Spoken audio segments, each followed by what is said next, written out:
This is the eLearn podcast. If you're passionate about the future of learning, you're in the right place. The expert guests on this show provide insights into the latest strategies, practices, and technologies for creating killer online learning outcomes. My name's Laddick, and I'm your host from Open LMS.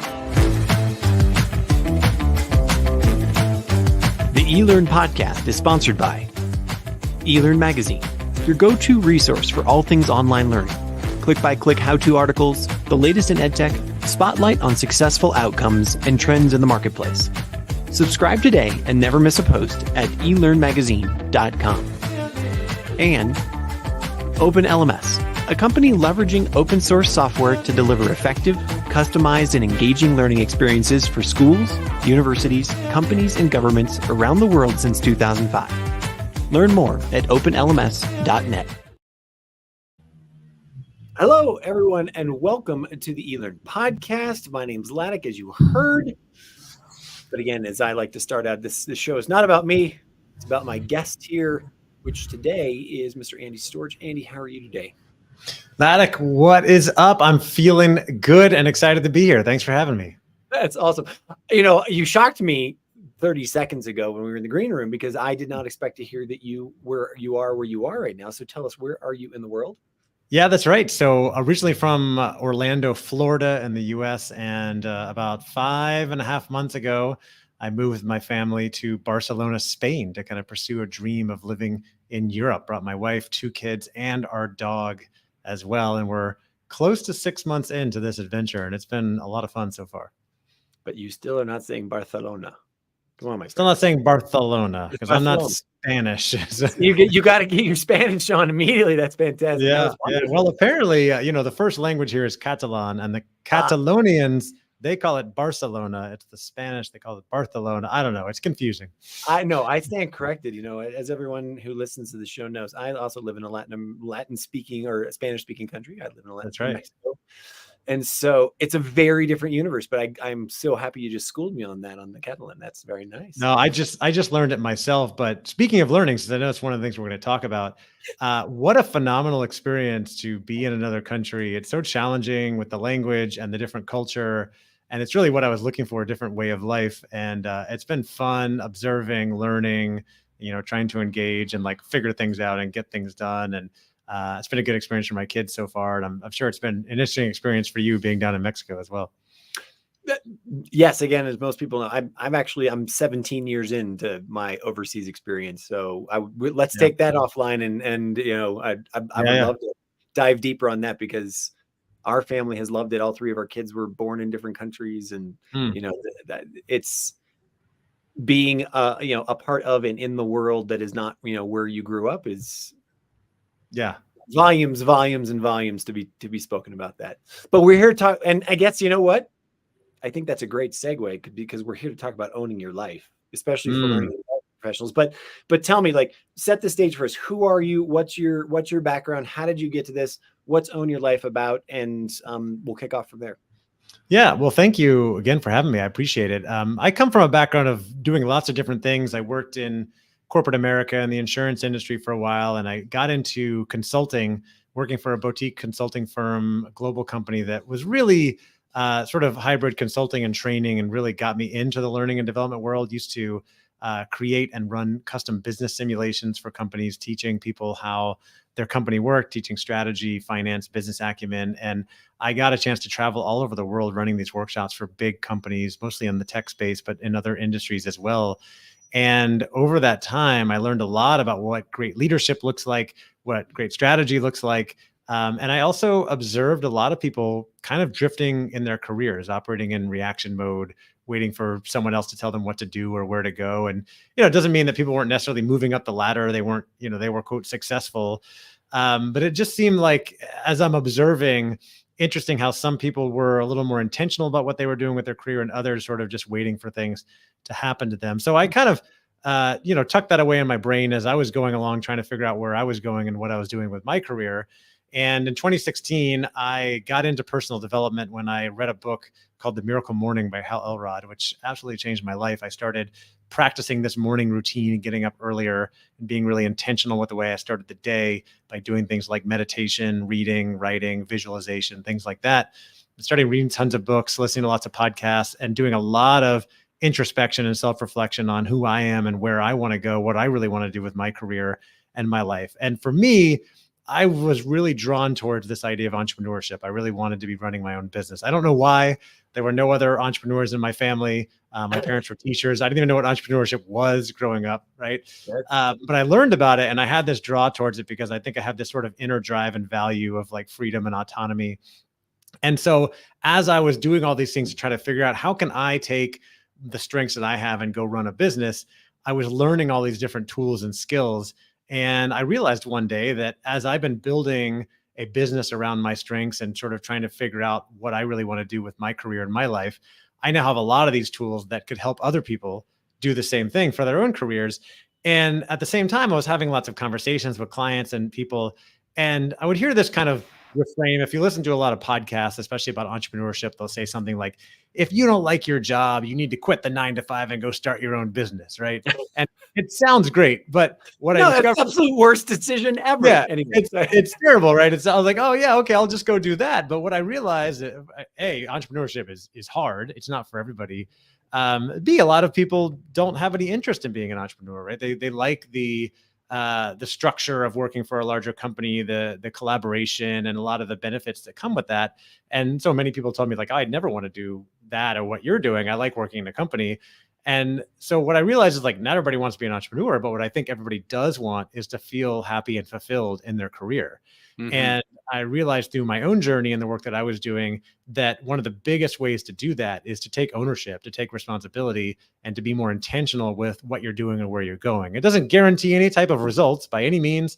There's a lot of outside factors that are involved, but I want to encourage and inspire more people to take ownership of their careers, which is why I published my book, Own Your Career, Own Your Life, and have since built a business and a career around that, speaking in lots of organizations. I do a lot of keynote speaking and training, teaching people how to own their career so they can be more intentional.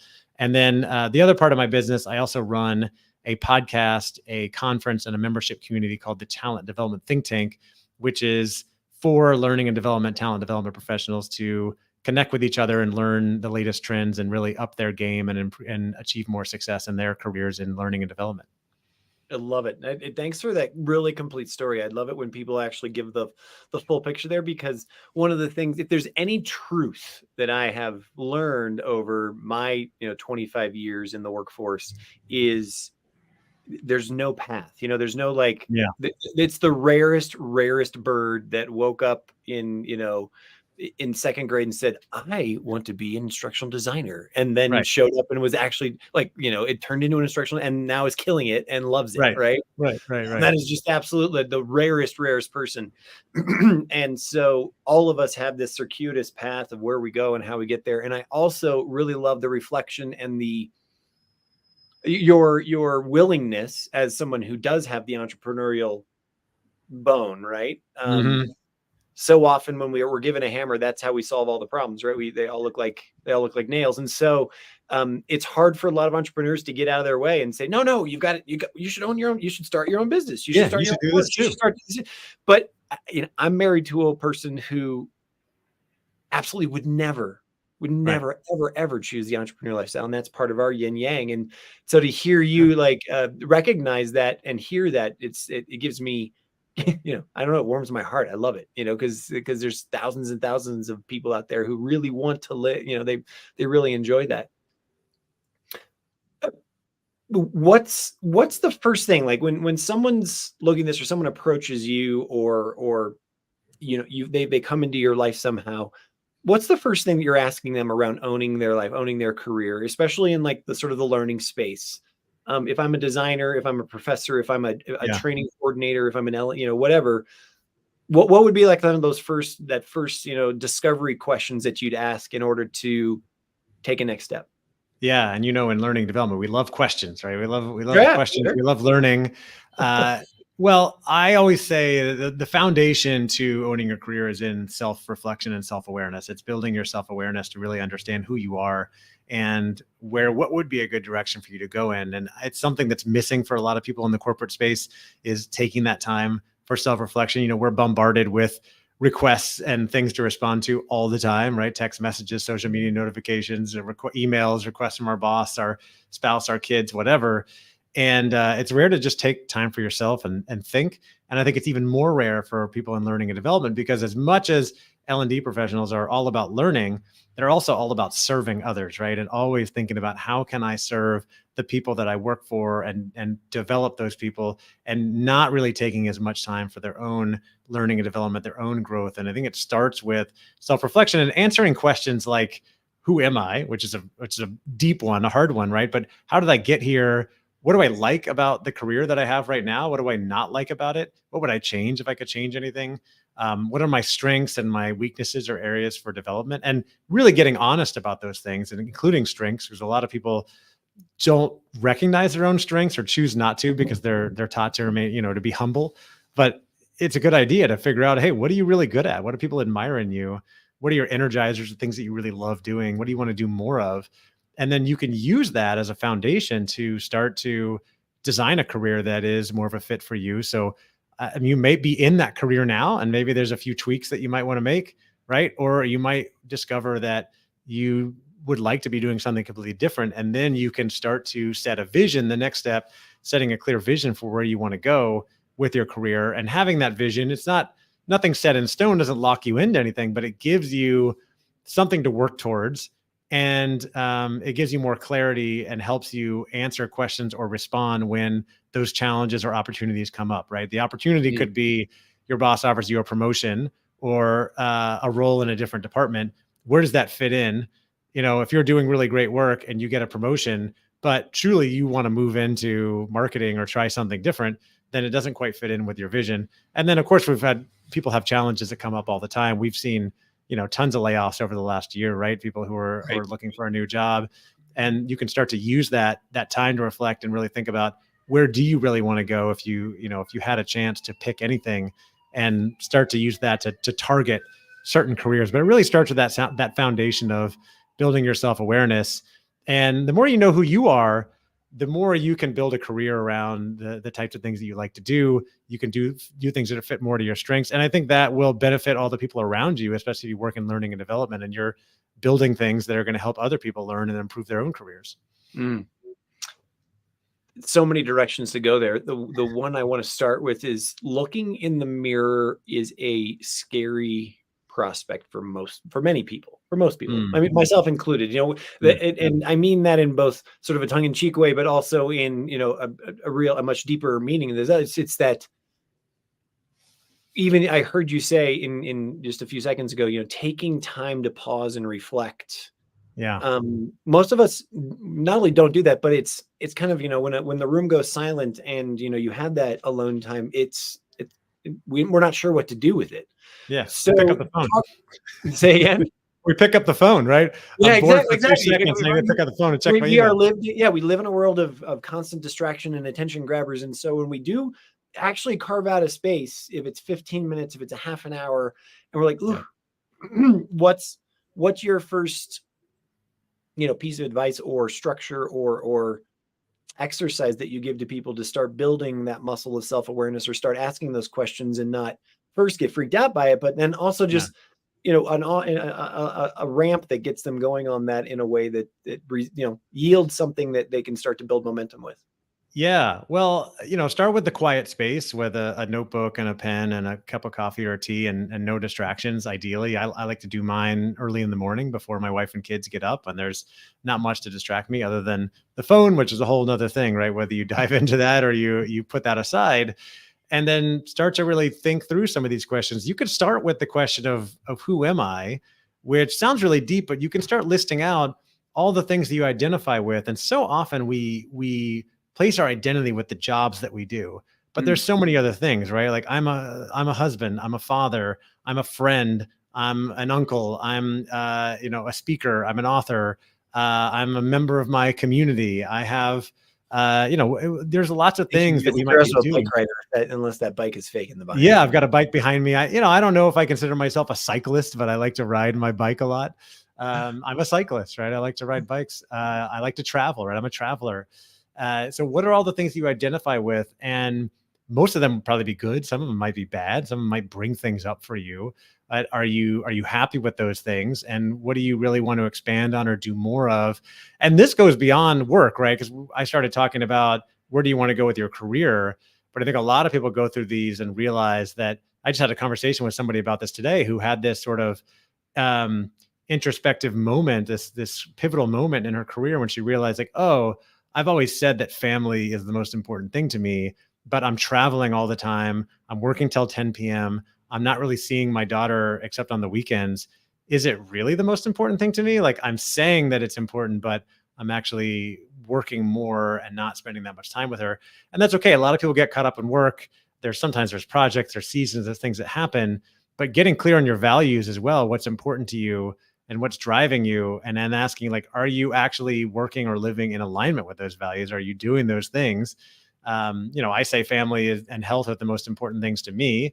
And I try to take care of those things, but sometimes I choose work over a family activity or something like that. And I think we need to be honest about those things, how and where we're spending our time, if we're living in alignment with the values that we have.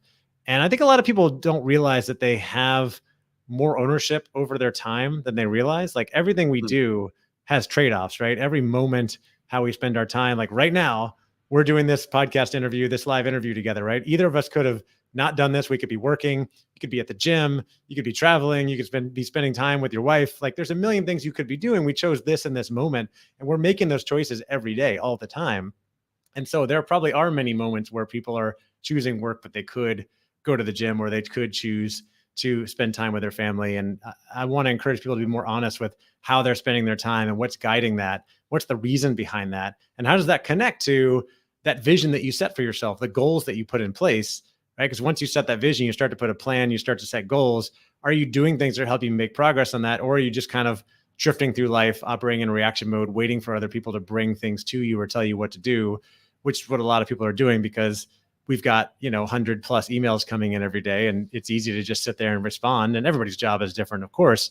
But if you're in L&D, especially if I bring this all the way back, right, there's a movement towards encouraging people to be more intentional and more strategic in L&D, get away from being an order taker. And that's very connected to the way a lot of people end up working, which is sort of like waiting for the next thing to come to them instead of being more intentional with how they're spending their time. I feel like every time you end, the last sentence that you say is one of the most profound things, and it's like a whole nother podcast right there about, moving from order taker to intentionally designing your day is really a profound one. On that note, I want to back up just a little bit. As a person who's, let's just say I'm an L&D professional, and I'm thinking about, I'm taking that moment to go through my values, go through what my day looks like, go through who I am and who I want to be. What are the two different directions that two basically directions I would see that go is either, hey, I kind of find myself, I'm actually all right. You know what I mean? Like this is pretty good. And so where would I go from there? And then what are the steps for someone who's like, you know what, actually, I kind of did this exercise and it's like, I need a real change, like a total game change. Yeah. Is that really totally different than in terms of next steps or what? I think it is going to be different. And one thing about owning your career that I always try to remind people is owning your career is about making your career personal to you, right? Everybody's career is different. Everybody's life is different. Everybody's personality is different. Everybody's dreams and aspirations are different, right? And so while one person might say, hey, I want to be chief learning officer or CEO one day, which is fantastic. Another person might say, I have no interest in doing that. I don't want to manage people. I don't want all the responsibility. I see how hard executives work. I don't want to work that many hours. I just want to feel like I'm paid fairly and I'm making a contribution and I'm home for dinner with my spouse and kids every night, which is a fantastic ambition as well, right? There's no right or wrong. As long as you feel like you're doing work that you like to do and you are providing value to whatever organization you're working for. And so There's always tweaks that everybody can make, but if you're happy with where your job and your career is, maybe there's not a lot of big changes you need to make. You just start thinking about, well, where could that be going? Where could I be going in my career? Are there aspirations I have that I want to be doing differently, or things I want to be doing differently down the line? Maybe there are, maybe they're not. Maybe you move on to, what do I want to be learning? How do I want to be growing? Right? Because something I've discovered through this journey, and it all really started for me in 2016. I mentioned I got into personal development, and I realized at that time, it felt like something was really missing in my life. I was not really fulfilled in the work I was doing. And what I realized was missing for me was growth. And so as I've dived into reading more books, listening to podcasts like this one, and learning all the time, I've felt a lot more fulfillment. Like, I've realized I need to be learning and growing on a regular basis.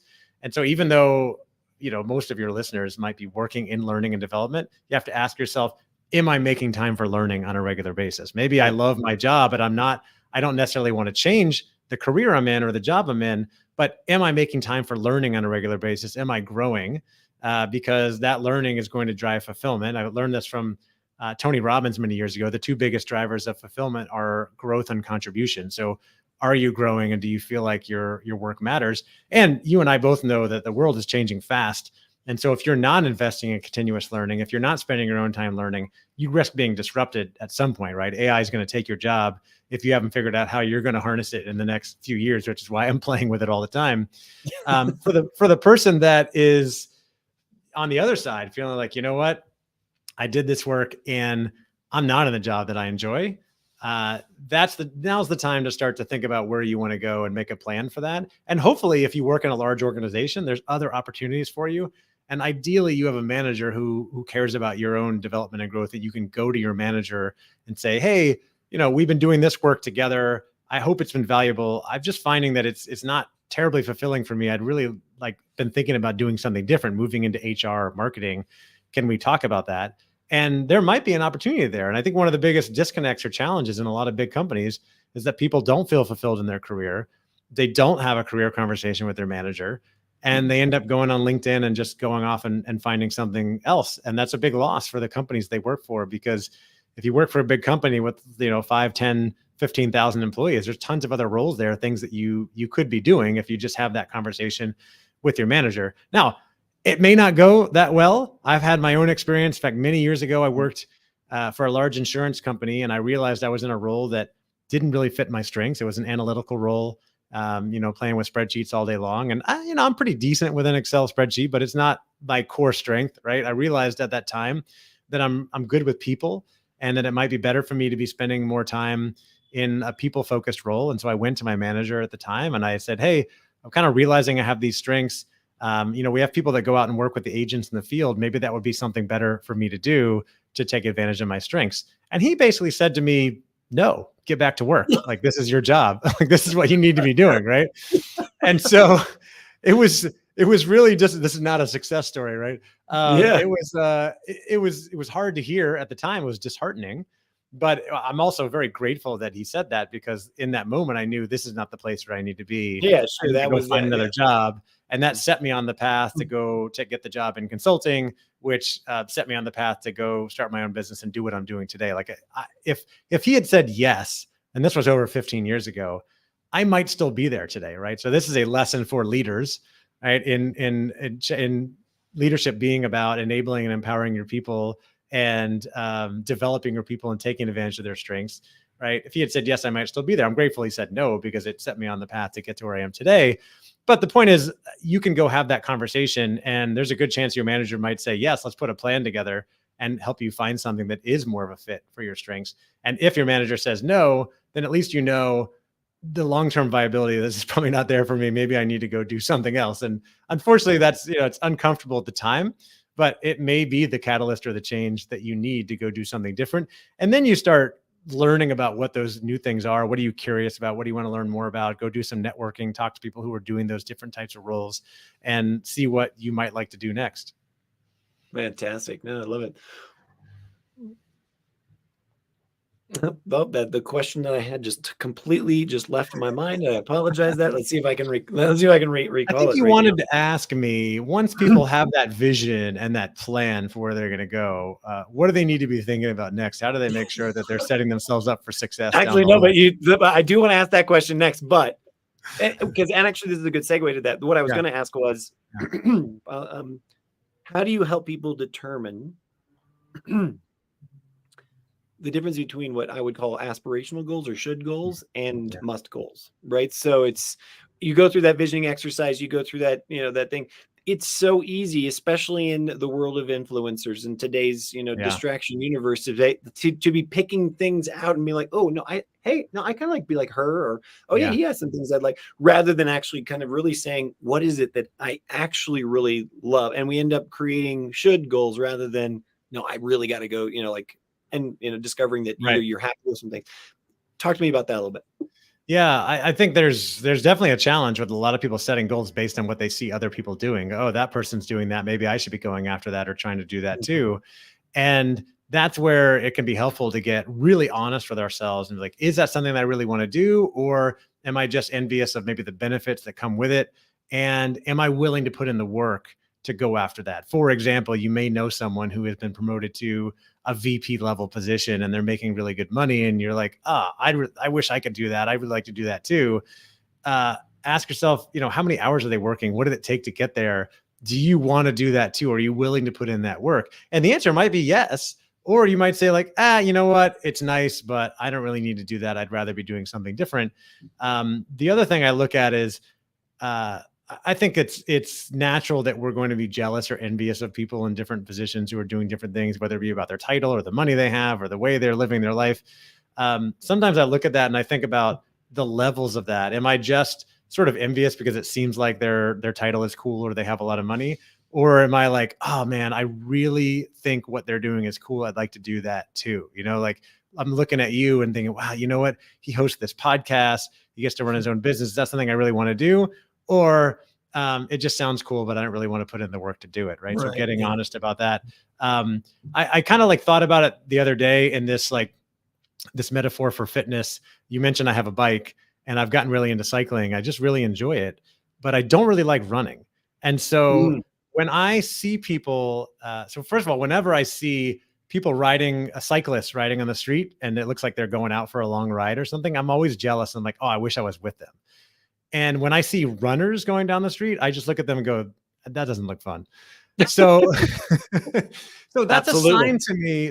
Now when I see people completing marathons and things like that, I admire it. I'm envious that they enjoy that or they can do it, and I don't want to do it. But when it comes to cycling, I'm so envious. I want to go out there and do that, and I enjoy it. And so it's a sign to me that that's something that I should pursue versus like the marathon goal. If I go try to run a marathon, it's just going to be because it seems like the cool thing to do. Like so many people are doing it, right? But it's not.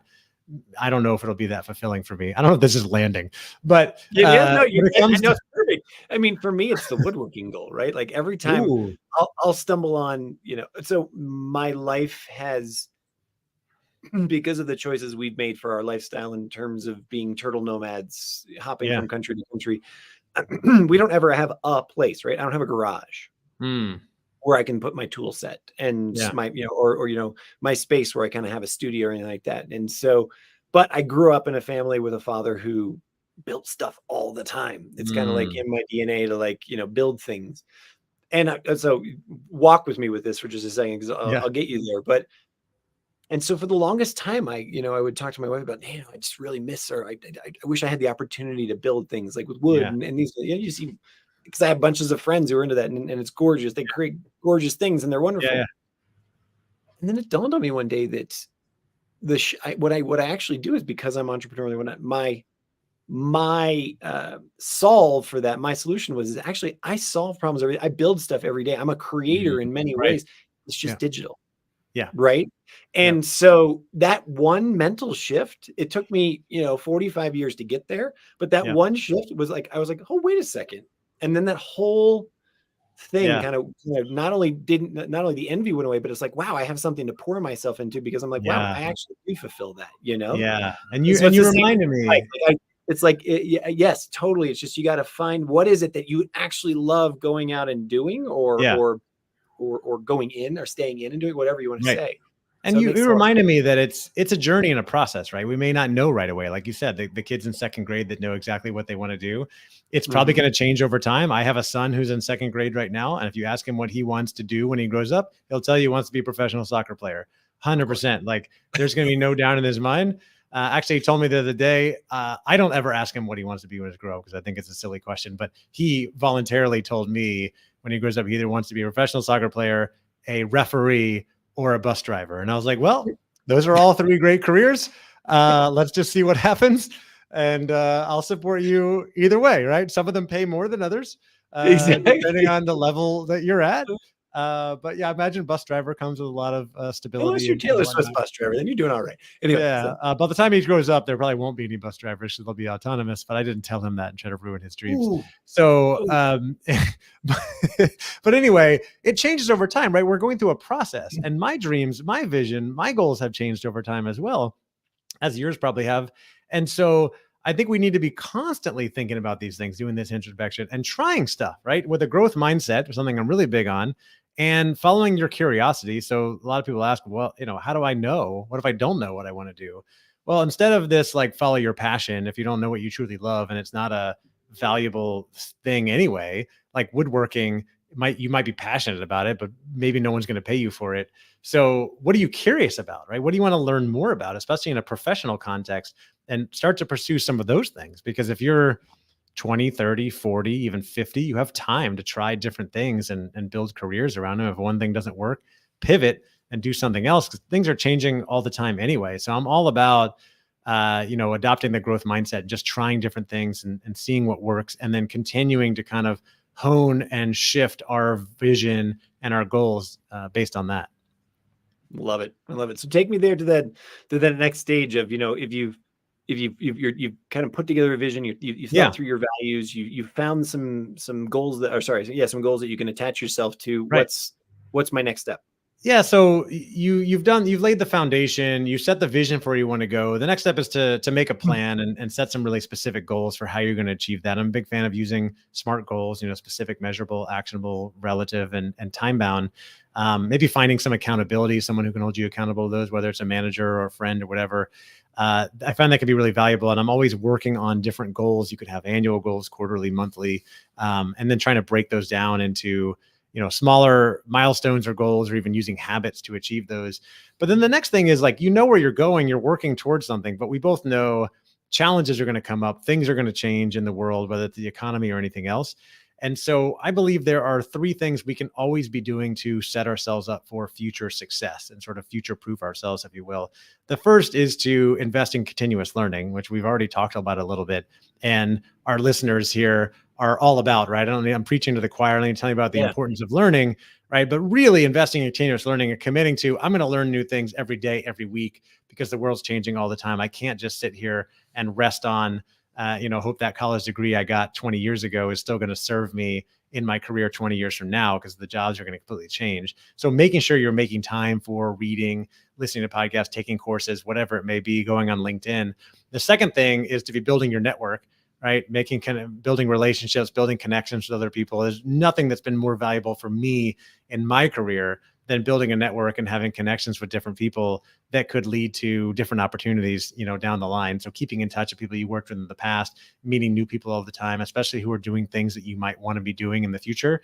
And then the third thing you can always be doing to set yourself up for future success is building your personal brand, right? Your personal brand is essentially your reputation. It's what people think about you, they might say about you when you're not in the room. And it's something that, I'm not ever telling anybody to be anybody that they're not. I'm a big fan of authenticity, but I think that we can be really mindful about how we're showing up and the brand that we're portraying when we're working with people in real life, online, when we're engaging with people on social media, that sort of thing. All of those things go into building our brand, which can absolutely impact the job opportunities we get later, the projects that we get invited to work on, the clients that we get to work with, all that sort of stuff.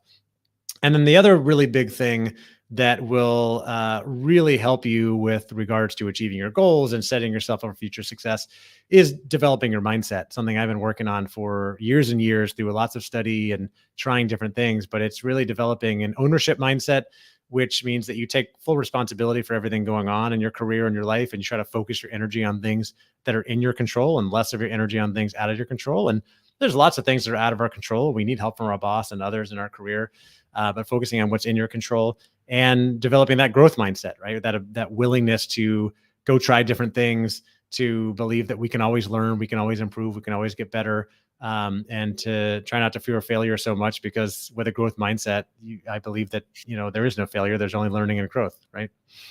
Fantastic. Andy, I've taken 35 minutes out of your Spanish evening there. And I really appreciate you, spending time with us. This is a fantastic, it speaks to my heart. It's, it's something that I've practiced for many, many years, but I also think that it's always worth repeating. And also it's something that, in this space that is, the learning sector, the learning space right now, it is undergoing such change, and the evolution that we can already see with, obviously, with generative AI tools and whatnot. Going through this process for any professional in this business is a really good one. Just to keep, your kind of eye, you keep your eye a couple of weeks out, a couple of months out, so that you're always, able to evolve. What's the best way for people to get in touch with you, to learn more, etc.? Yeah. So I'm very active on LinkedIn. I've got a podcast called The Talent Development Think Tank. If you're working in talent development and you like podcasts, go check that out. Talent Development Think Tank, tdtt.us is the website where you can find the podcast, the conference, and the membership community. And if you like what you hear and you're interested in diving into more of owning your life and your career, the book, of course, is called Own Your Career, Own Your Life, and it's available on Amazon. Super cool. Andy Storch, thank you so much for taking time out of your evening. I wish you a very nice evening. Thanks, Ladek. Appreciate it. Yeah, sure.